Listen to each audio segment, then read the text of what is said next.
I've cared so much about visuals for so long, but I'd love to be able to tell a story, craft a story that's meaningful, and explore what it is that, like, why is it that when I watch a movie, one of these small movies like Past Lives or like Minari, these like fly in the wall kind of movies that you're watching these people happen, why is it that it makes you feel a certain way?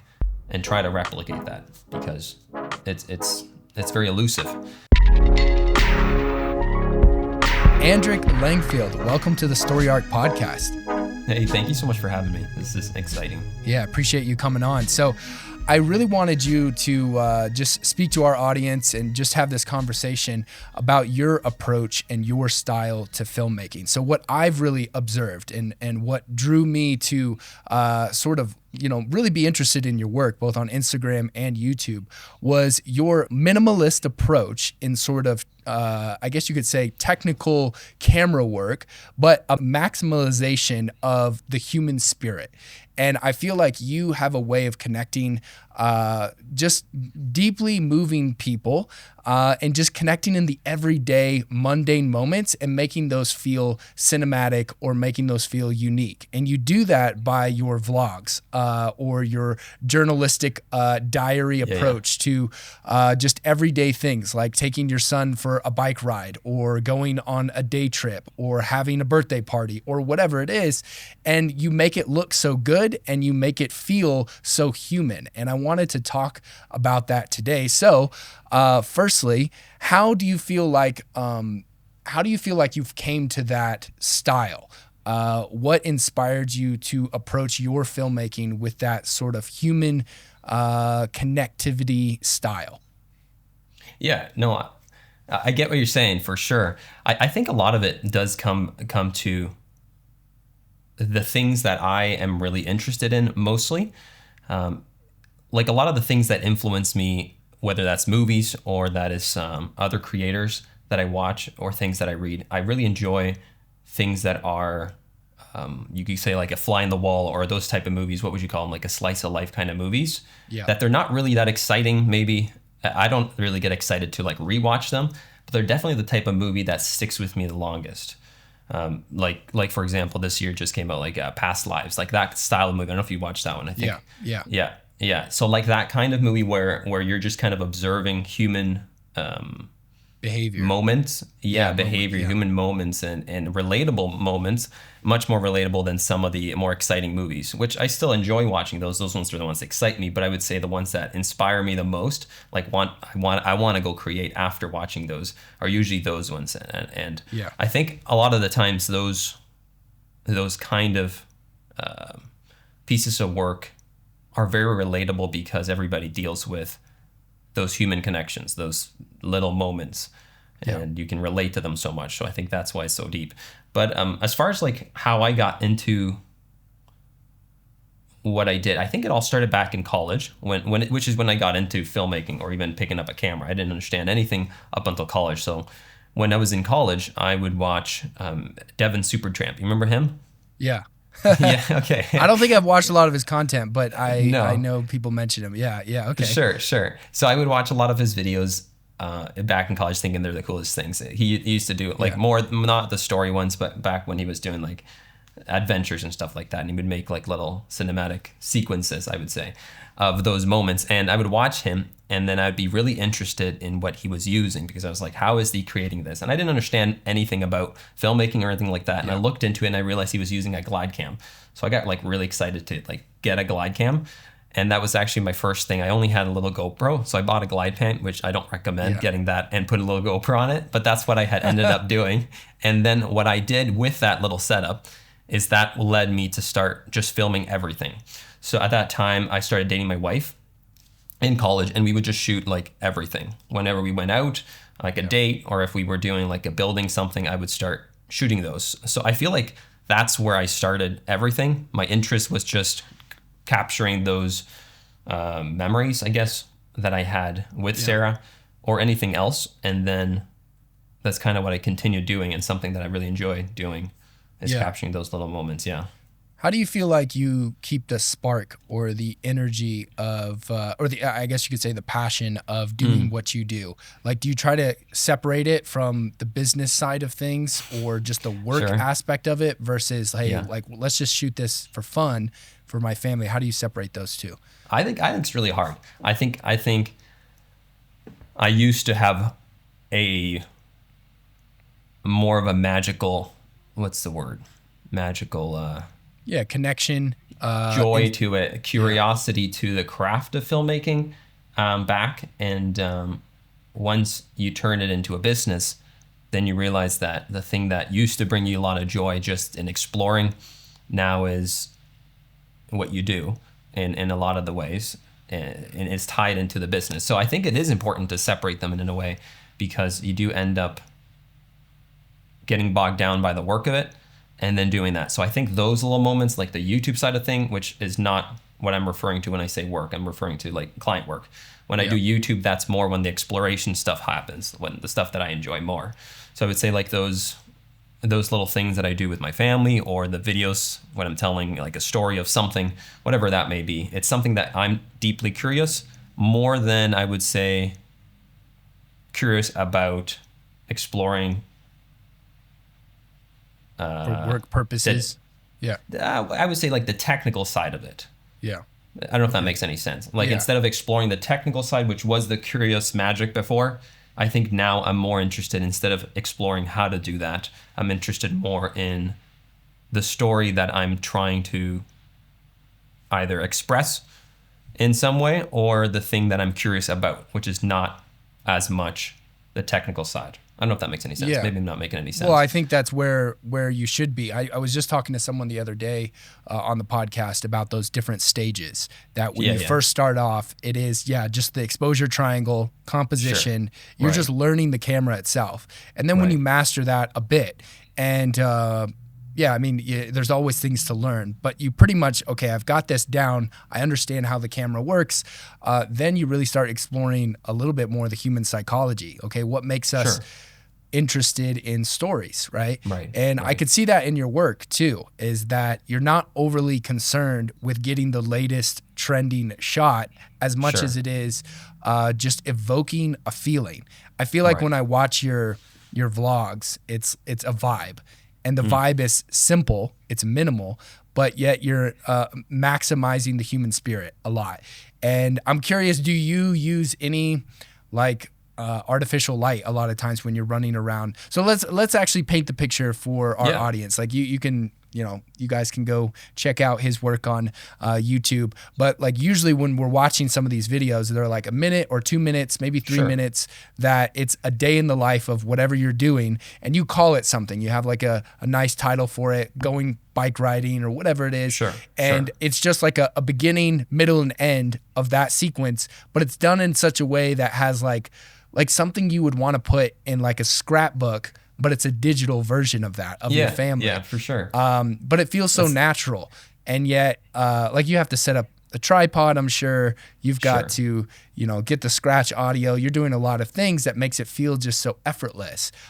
Tell me about the process of making these like cinematic vlogs of your life and these little events of your family.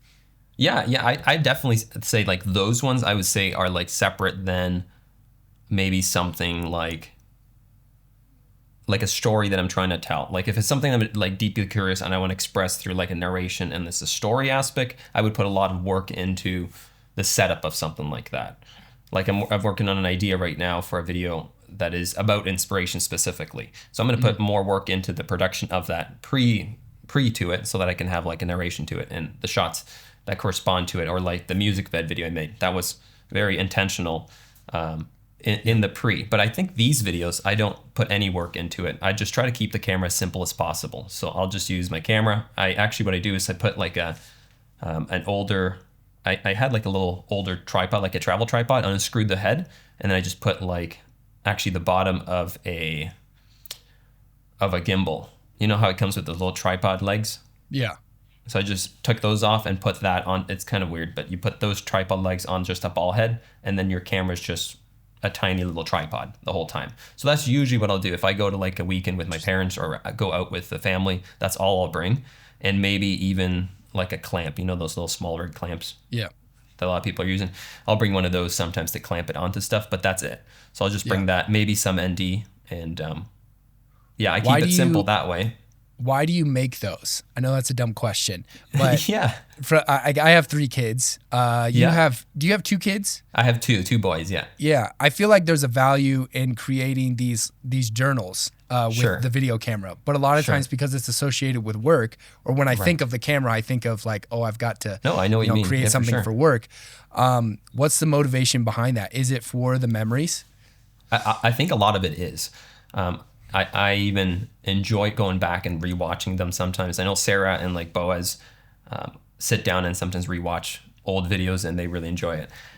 So I do like going back, and sometimes I'll go back and rewatch some of the videos, and I regret not making more of them. So it is fun. But you're right. Sometimes when you get to it, you realize that maybe you just don't feel like it, because it does feel like work sometimes, bringing a camera. So I do try to keep it simple so that it doesn't feel like work. So just a camera, like if I was shooting with my phone, that simple, and just set it up. I do like also experimenting a lot with like pacing of those videos and color grade. So I do enjoy a lot of like editing and like color grading and the pacing of it with music. So sometimes, in order to experiment something, I'll just bring my camera, and then it turns into something else. So the intention was more like, I want to experiment with this kind of color grading, but I need footage for it, so I'll just gather footage for it, and then it turns into one of those videos. So sometimes the intention is kind of flipped around. Instead of capturing the memory, I'm trying to capture footage so that I can experiment with it in some new way. Or maybe I watched something, and it was a movie that was like all shot on a tripod, and I just feel like, I want to try shooting everything in a very static motion. So let's go explore this. So instead of like doing like a big project that's complicated, I'll just do one of these little short memory things with using a tripod, or more for exploration. I do enjoy those the most, I would say, as far as like enjoying them and making them and editing them, just because they're the most fulfilling and quick to make. So you can turn them around quicker. Yeah, I think it's a great idea because, again, having kids, it's great memories for them when you look back, or just as a family. Like, these are the home videos, but made by a cinematographer, Sure, so they're kind of cool. But there's a simplicity to it. But yet it seems fun and intimate. It seems like, wow, this is like you're building this relationship with your kids. It doesn't seem overbearing. Like, hey, can you do that take again? Like, maybe there's a couple takes, but it doesn't seem like this overbearing film that you're trying to create with your family. Sure. Like, it's very much event oriented, but it doesn't feel like this hype vlog. It still feels cozy and cinematic, and something that inspires me to do because of the nature of it, because I have kids, because I have the family, and you just want to document your life and just have some more memories. But then there's the pull of the perfectionism, right? It's like, this isn't perfect. But I love how you've got these 1-2 minute videos that you just throw up and throw on your YouTube channel, and they're great. But they're not trying to be something in terms of like, here's the video gear review, or here's let me tell you how to be a director or how to do this. They're just your life in a nutshell. Do you feel like there's a pull to the perfectionism, like that sort of conflict of trying to make everything perfect versus just putting it out online? I think maybe a little bit. I think naturally I do. But I think in those moments I just want to try to disappear with a camera, even when if I'm like with my family, even not just my direct family, like with extended family, and I pull out my camera, if like somebody feels like the camera's there, I just put it down, because I don't want, like, I'm very sensitive to sticking a camera in front of someone. So maybe that does have something to do with it, because I don't want it to intrude in that moment. And I'm not saying it doesn't always, because it does. There, you definitely sense that there is a camera, and you do change what you do or how you act because there is a camera. So that definitely does influence, but I try not to. I'm sensitive to that. And I don't do it all the time, but that definitely is something that I think about. So, well, I was going to say, like, segueing into your more polished pieces of, because I think you have the read the room, you have the temperament of understanding, hey, let's put the camera down. This is a good moment not to just flash the camera in front of everyone. Just having that balance of like, hey, let's grab a shot here or not. But then sometimes you do like really cool pieces. So I just watched it this morning again, your music bed kind of promo when they reached out to you. Can you tell me about that project? Because that was like really well edited, the pacing, the visuals. And regardless if it was Music Bed or Artlist or any other brand, it was just cool to watch. And it told a story at the same time. Can you tell me about that project in particular? Yeah. So that project was really exciting for me. Like I said in the video, if you've seen the video, I explain that I've been using Music Bed for a long time. I forget what I said. I think it was since college, so whatever that is, 10 years or so. Yeah.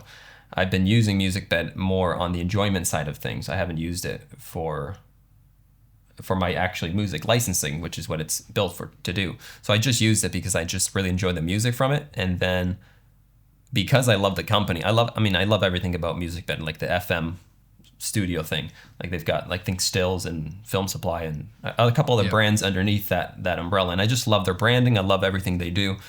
And I love the creators that create within there, like some of them like Solomon or like what's the other guy's name? I don't know. There's a couple of guys. Yeah. I love those guys and all the stuff that they put out. So that kind of umbrella of things I really enjoyed. So when Music Bed reached out, more looking for a review. I had reviewed audio.com, audio with 2 eyes.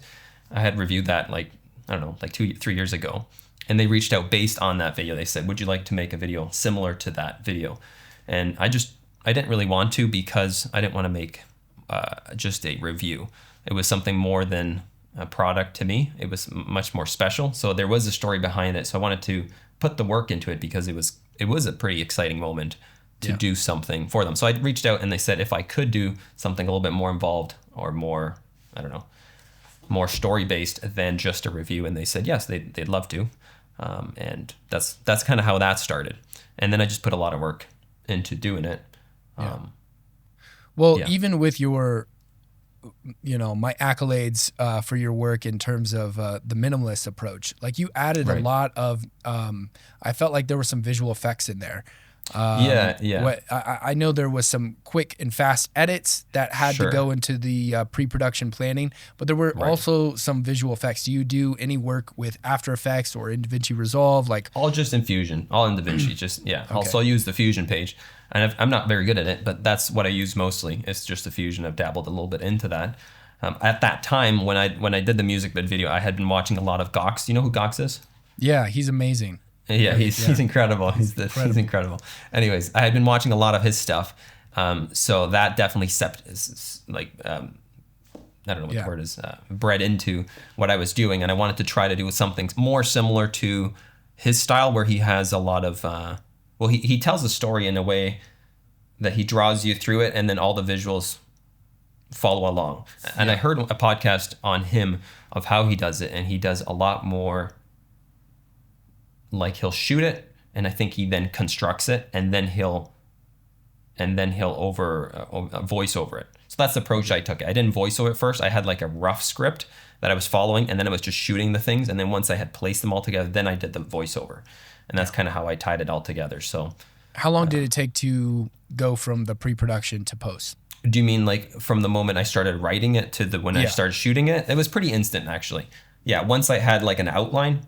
And then I started shooting just random shots that I knew I wanted, and then started placing. It wasn't really like write it, shoot it, and then edit. It was a lot more like shoot it and write it, then edit it, and then realize that you need more of that, and then go back, rewrite it, edit, rewrite, and then I did the voiceover, which is what ties it together. So it seems like it was intentional, but it was a lot more messy. Like sometimes I would shoot like 2 or 3 clips. I would go down, put them in the timeline.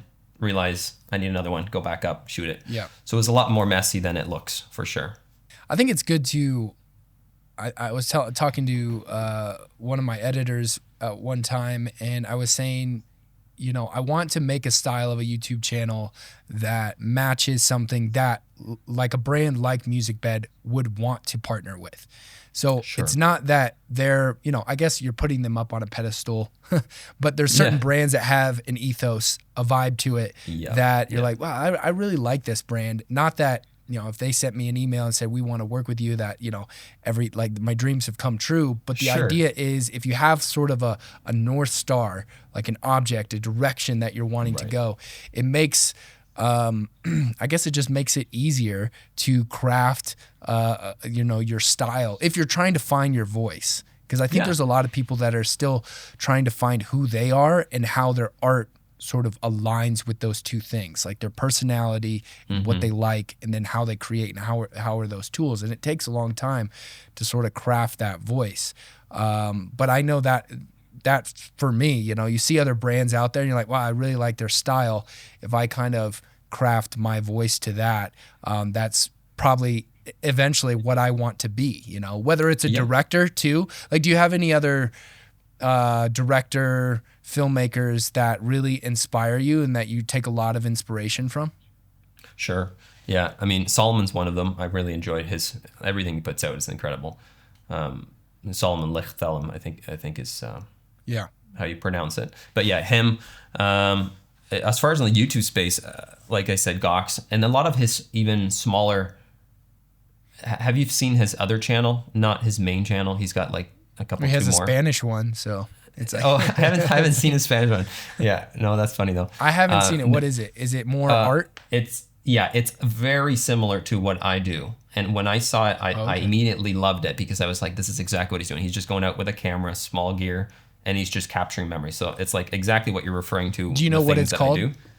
Oh, I mean, I can pull it up. It's like Gox 2 or Gox with a camera or something like that. Yeah. Okay, cool. With a camera. Do you feel I mean, I don't remember what it is, but it's similar to the stuff I do. So when I saw it, I immediately connected to that channel more than his main one, just because it's very similar to what I would do. So him, I would say, do you know who Schaefer is? Schaefer Nichols? Yeah. Oh, he's great. I love his stories. I feel like what he does is very unique, where he grabs something that he's deeply curious about, whether that's, I mean, he posted one about like front porches, which is like absurd a little bit, but he makes a story that's very deep about the front porches. Or I think one was about an old bike that he had. And you resonate with those stories that he tells a lot, because we've all experienced having a bike or owning a bike, and how that bike passes along from different owners. That idea gave me an idea that I still haven't made, but it's the idea that everything you owned at one point is somewhere. It's kind of like a little bit of what's that word? Maybe a little bit of nostalgia to the items that you have, and maybe you don't know where they are. Maybe someone else has them, but they're still somewhere in existence. Yeah. So, anyways. And their ideas, silly ideas like that you just come to your mind, and he makes a really meaningful video out of them. And I think I really enjoyed that kind of work as far as his storytelling goes. He's very good at that. Do you feel like with AI and technology, as it progresses, that people will crave more human, authentic stories? Yeah, for sure. I think that's definitely a big thing that I'm trying to focus on. Capitalizing on the human spirit. But what do you find, you mentioned this earlier, like to kind of, once you've mastered a little bit of the technicality, you're more interested in the pacing, the story of it. What part of the story do you feel like, or what part of telling a story do you feel like is something you're working on, something that you're really trying to grow in? I think one thing that I'd like to get better at, kind of alluding to the thing that I did with music bed, is having more of a structure, because I've usually done it the other way. You just take the camera out and then you figure out what to do when you get back, like constructing it together and find the story in the edit. I'd love to get to the point where I can have a story before I shoot it and then fulfill it all the way through. Usually I do that with like clients, but I don't do that personally. So I'd like to do in like my personal projects, have more of a structure before, and then fulfill that with some change, because there's always change, but being able to fulfill an idea before and then edit it the way that it was intended. Yeah. Like, so do you ever create like pitch decks or anything like that, like shot lists with a mood board? For client work, I do, but not personally. And that's, I think, one thing that I'd like to do for these stories that I tell, even the more complex ones where I'm trying to say something deeper than just some nice visuals. I'd like to be able to get to the point where I'm doing that maybe it's a priority, having a priority to make that happen before I shoot, so that I can have the visual style, maybe like a mood board that I can then fulfill through the project, and that way I can explore different things through the project for sure. So kind of turning the topic a little bit towards like the online presence that you have with YouTube, because a lot of people that are going to be watching this, whether it's on Spotify or Apple, iTunes, or whatever, it mainly is YouTube. And that's where a lot of, like, there's a big filmmaking community online that we learn from each other. But there's obviously a huge emphasis on gear, because gear sells things. Like, you don't typically buy a pitch deck template or a director treatment template. I mean, you can, but a lot of times we're buying gear. We're buying cameras and lenses and lights and all of the stuff that we need, but then we can go overboard with it. I noticed that your music bed video, which personally I'm biased, I feel like it's like one of your best videos on your channel. Like, it's my favorite. But it doesn't have as many views as like gear videos.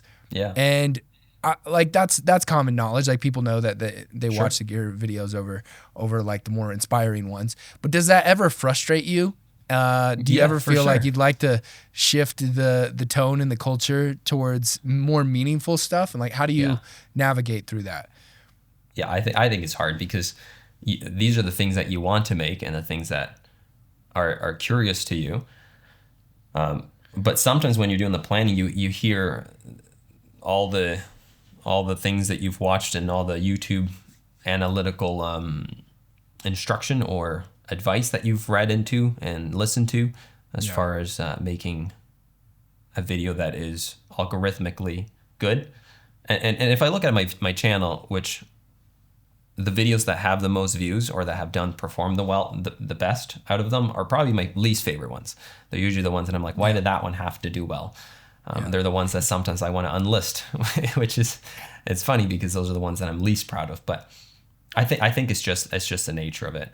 I know one thing that Schaefer always talks about is that struggle, the internal struggle between those two. And I know that he's even mentioned it. He deeply does not care about the views. I can't say that for myself specifically, because I do care, but I'm trying to make things that are not first algorithmically gonna be good. So sometimes when I do like some videos, I'll try to figure out in the when I'm posting them how to make them searchable. Maybe instead of putting like a random title, I'll put in shot on FX3 or something like that, which then when you look at my search terms, how people found the video, you'll notice that like the 90% of the people that watched the video was because they searched FX3 or something like this. Yeah. So if I didn't put that, it would probably get less views. Yeah. But yeah, you're right. The videos that you put and you care about a lot usually perform worse. Yeah. So it would be great. You wonder if like down the road, like this is another broader conversation about the advent of streaming services compared to now, because that's changed Hollywood and the whole film industry. And the way the size of the crews, the budgets, the content, all of that. But now I've heard a lot of this is the shift even from these typical streaming platforms to these smaller creators, or actually they'd probably be bigger creators, but they're on YouTube or they're on other platforms, and like democratizing creativity, storytelling.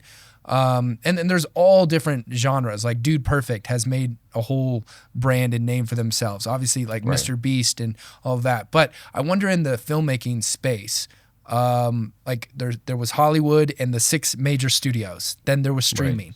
You wonder if it will just become more and more into the YouTube creator space of not having to worry about having an audience of just filmmakers that you're just sharing gear reviews. But Andrik's channel is these cinematic vlogs, these music bed type vlogs that you do, or these productions that you do, and people are just watching this because it's really interesting and it connects to the human soul and resonates deeply with them. Do you see that vision or that future? I'd love that. I think one thing I've noticed about YouTube that used to not be when I started YouTube, which was 3 or 4 years ago, that I notice now is that they do put a lot of emphasis on the homepage, kind of like a Netflix homepage where you just scroll, and sometimes you're subscribed to someone and sometimes you're not. But I do think that the subscription matters less, because in the homepage, often the videos that I'll click on personally are people that I'm not subscribed to, which is, I think, the point. And then when I land on those videos, they're often not the typical videos that would show up on a search. At least the ones that I click on. I don't know if that's different for different homepages, but the ones I'm clicking are usually people underneath 20,000 subscribers. They're usually very small creators, and they're making videos that I care about. Maybe that's just my algorithm. That's what it's feeding me, because that's what I click on. Yeah. But I do find that I'm finding a lot more people than I used to. Whereas before I had to like really search for these kind of creators that I really cared about. Now they're just being shown to me, which is exciting, because that means that smaller channels like mine might be shown even if it's not a searchable video. So that I do like. Yeah. Yeah. I think that is exciting. I definitely think we can get into these echo chambers of, one, our own thoughts. So that's like exciting that it's narrowing what you like. Then there's the, there's the con or negative of like, you're only going to hear what you want to hear and never venture out into new perspective. But I don't think that's part of human nature. I think by human nature, or at least those that are adventure seekers, discoverers, like there is definitely part of, if you're a creator, if you're interested in story, you're already a curious explorer of new ideas, right? So I think we'll always be exploring that, but it also is hopeful that we'll be able to have other people see our stuff that, maybe aren't filmmakers, because I love the filmmaking community, but we create content, or, the entertainment industry in terms of the filmmaking industry exists for an audience, not just the filmmakers, but just everyday people, that we connect ideas and concepts that can move and change the way we think of the world. If it's too narrow of a lane, then we'll never have new perspectives. But then if there's this wide lane where then there's gatekeepers, like the big companies, they're the only ones that have sort of the keys to the future of how filmmaking will go. But companies or production companies like A24, like their studio, or then even smaller ones that exist, it's really exciting to see the future of storytelling is more democratized, right? Pick up a camera, go out and shoot your story, and there's bound to be several people that are interested. But I think the point is you're trying to change people. You're trying to, maybe not change, like you're not trying to preach at them, but you're trying to challenge their perspective. Like get them to think something else about life, but also you could be like uplifting their soul, mending it back together with some aspect of truth that you found in the human condition that you're putting together for them. And I think that's the beauty of storytelling. And so we live in like that. We live in a really cool time for that, but it's hard because we still have to make gear reviews. We still have to make those videos to pay the bills. But so you sell a couple things on your site, like some LUTs. Sure.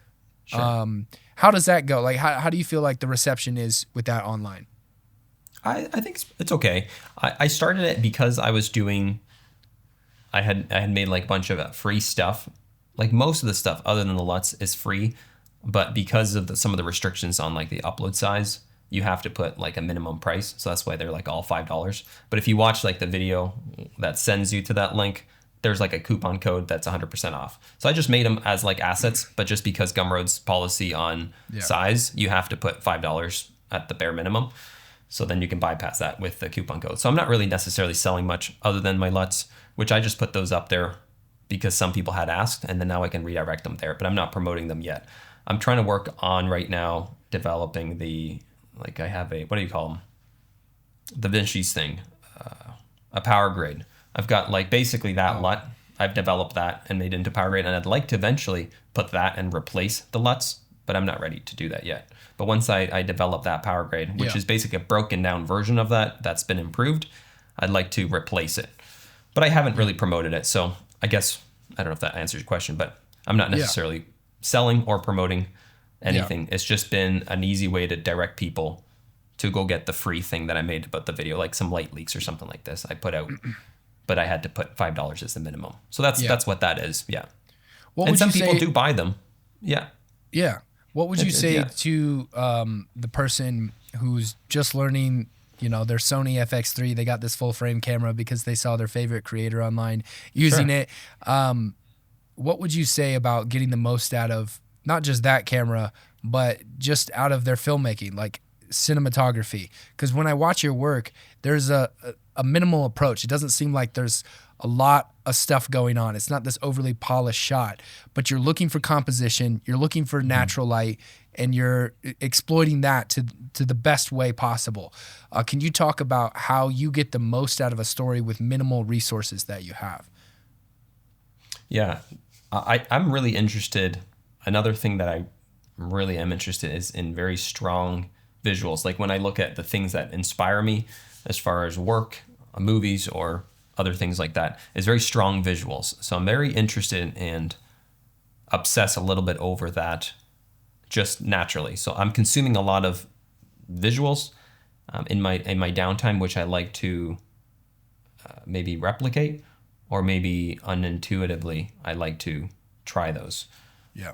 And sometimes it does change based on what I've been watching or consuming, even if that's photographs or something like this. I'll try different framings based on that. So I am very interested in composition, but I don't really think about it. I don't know if that answers your question. Maybe it just kind of comes out from what I'm consuming at that moment. Yeah, but you're constantly having a digestion of intake from external, Sure. I guess, styles that you appeal to. And Right. they're feeding sort of a data of like, hey, I saw this, balanced composition. Let's try this with a window Sure. light like this. But Right. I think that's always good is, like none of us have ever arrived, but we're always learning and getting inspired. Right. But at the same Right. time, you're still crafting your own voice. Because I think that's what Right. people are scared of. They're scared of copying someone else and Yeah. then not being the quote unquote artist. But I think that's part of it is Right. it takes years to come to your own style and voice. But you're doing that by following things that you specifically like. And I think that's a good process. Where do you feel like your shortcomings are? And not to put you on the chopping block, but more of like sometimes when I go to bed at night or just throughout the day, I'm thinking like, oh, I want to be better in that area in terms of being an artist. Where do you feel like you need to grow as an artist? Like some of those things that you're trying to become better at? I think story. I think caring more about story. I've cared so much about visuals for so long that this shift I think it's the shift in curiosity, because I am curious about it, but that doesn't mean that I'm good at it. So just the exploration in this side of things, where I'm caring a lot more about that. I think there is a lot of room to grow. I mean, there's infinite amount of growth there. But I'd love to be able to tell a story, craft a story that's meaningful, and explore what it is that, like, why is it that when I watch a movie, one of these small movies like Past Lives or like Minari, these like fly on the wall kind of movies that you're watching these people happen, why is it that it makes you feel a certain way, and try to replicate that, because it's very elusive.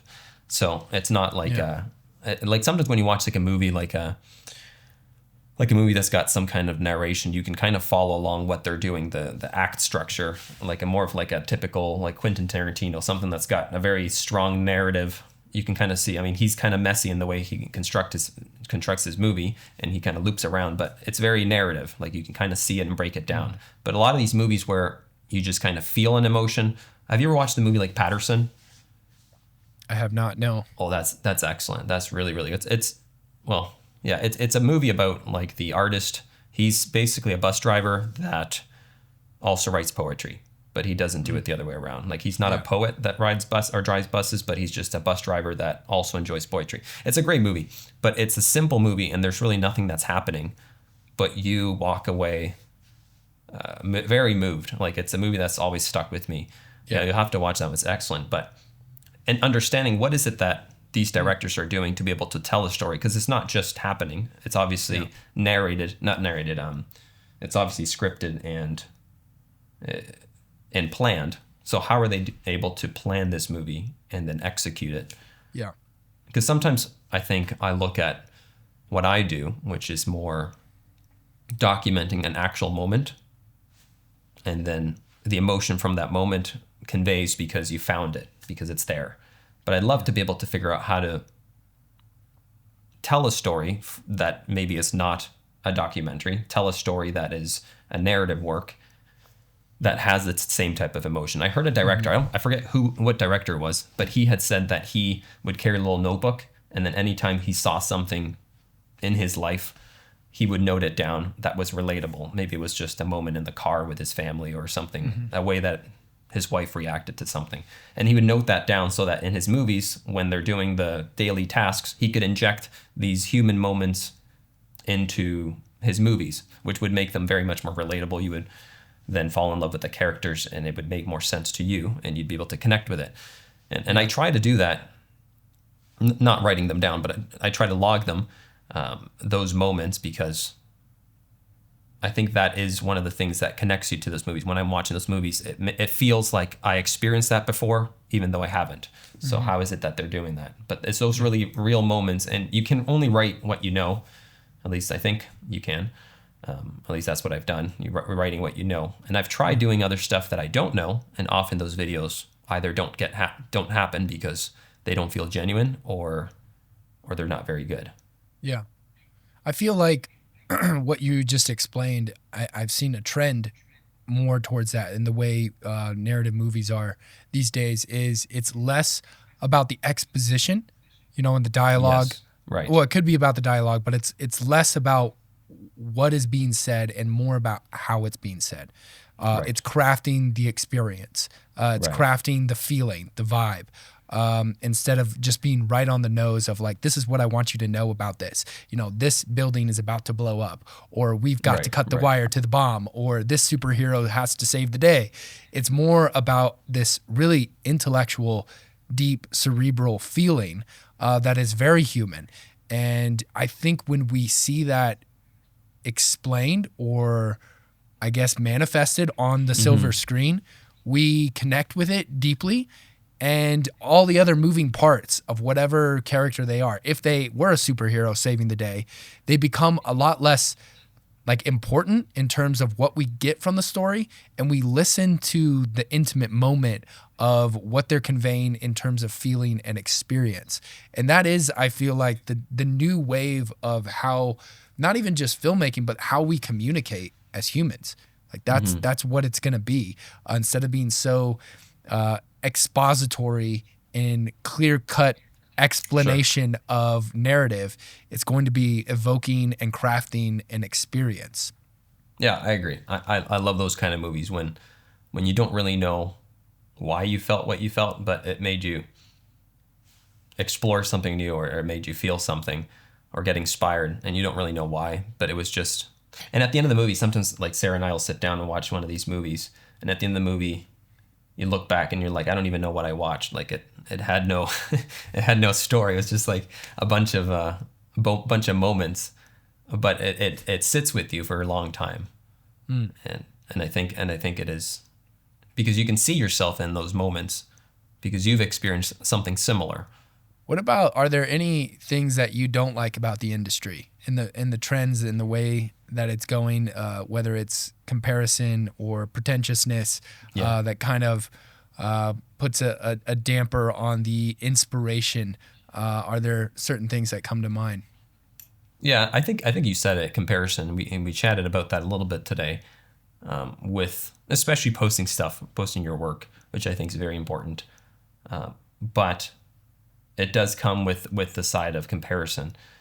When you see something work for someone else and not for you, sometimes that can be, well, I think we shouldn't, but we do tie sometimes the outcome of something with if it was any good, like if it was successful by likes or views, to if it was any good, which can lead to you tying yourself to the worth of the video success, which makes no sense when you think about it, but it definitely makes you feel that way sometimes when, like, for example, Music Bed, like it's one of my less viewed videos, but it means so much to me, but it didn't do well. So sometimes I look back and I'm like, where did I go wrong? which is a silly way to think, but it does make you feel that way. So I wish that comparison like that wasn't a thing, and I try to stay away from it. Sometimes I just try not to look at the numbers, which is very hard to do too. But I think it's wise not to look at the numbers or focus on the numbers so much, especially even looking at other people's numbers, because then you can compare yourself and say, why is it not happening for me, or something like that. Yeah. But again, we don't know what they've been through, of course, or how long they've been at it, because an overnight success is never the case. So they've been at it for so long, and you don't know what their life or the sacrifices that they've made to be able to do something like that, or get to the place that they're at. So I think comparison is not helpful in any way. Right. I think an artist who's like telltale signs of an artist who's struggling to find their voice is they're really stressed, they're insecure, they could be depressed, they're comparing themselves, they're really defensive, all those things, just even as people when we're insecure and trying to find our identity. And this concept of the artist and the fact that there's so many other people that are better than us, but yet art is so subjective at the same time, but yet there still is a hierarchy of what makes something good. And I think that's the last and final stage of you learn the camera, you learn the technicality of it, you build the business in a brand, and you're like, well, like, I wish I didn't have to do this for work. I want to enjoy it. But then you kind of get past that stage, and after that, it's like really, truly, I guess, coming to grips with who you are, like your skill set, your talents, but then your propensities or your personality, your likes and dislikes, what you tend to gravitate towards, and then just being that and just embodying that and saying, if people enjoy it, great. And if they don't find value in it, so what? I'm just doing it for the love of it, and that's a hard place to come to peace with about your work, because you still want to make a living. You still want to put a smile on people's face or make them cry or laugh, or you want to evoke some sort of feeling. I think that's the point of it, but also it's not, is maybe there is no point, but besides, doing something from within and then like letting it come out. I think that's part of art, is a tangible expression of emotion. And I think that's a hard part of artists, though, is when they're insecure of their identity, like their voice. They really trying to chase the trend, chase the identity. And that can be challenging to be in that place. And I've been there. I guess you could say there's still part of me that's there, but I feel like I'm getting out of that. It's like, you know what? I'm just crafting my own voice. And you can still use references. You can still use all these people that inspire you. There's nothing wrong with that. Right. Yeah. Yeah. I think it's like that question. I mean, I think it's been said so many times, it sounds cliche, but if it is something that you would you make it if nobody saw it kind of question, I think is important to ask, because sometimes I'll be about to make a video and ask myself that question, and the answer is clearly no, but I have to make it because, I don't know, some company sent me a product or something like that. And so now I'm obligated to make the video because the product is here. So I think in that case, I would just have to do it in more like it's just the business side of things. But if I'm making a video that I want to make and the answer to that is no, I wouldn't make it just for myself, then I think that's a clear way to recognize that maybe it's not something that you're curious or it should be worth pursuing. I don't know if that makes sense. Yeah, no, that does. Well, I really appreciated the conversation, man. And you've got a lot of insight into making something, pursuing the minimal approach with maximizing the human spirit. That's sort of my headline for you. It's what I see when I watch your work. And I hope the best, and keep crafting these cinematic vlogs that you create. They're so special, and sticking with that. And I think like if you're watching this, I think the lesson is about finding your voice as an artist and sticking with that and not comparing yourself with other people. So I really appreciate you taking the time to come on and lend your advice, your wisdom to the audience. So appreciate it. Yeah, for sure. Well, thanks, Drew. I appreciate you.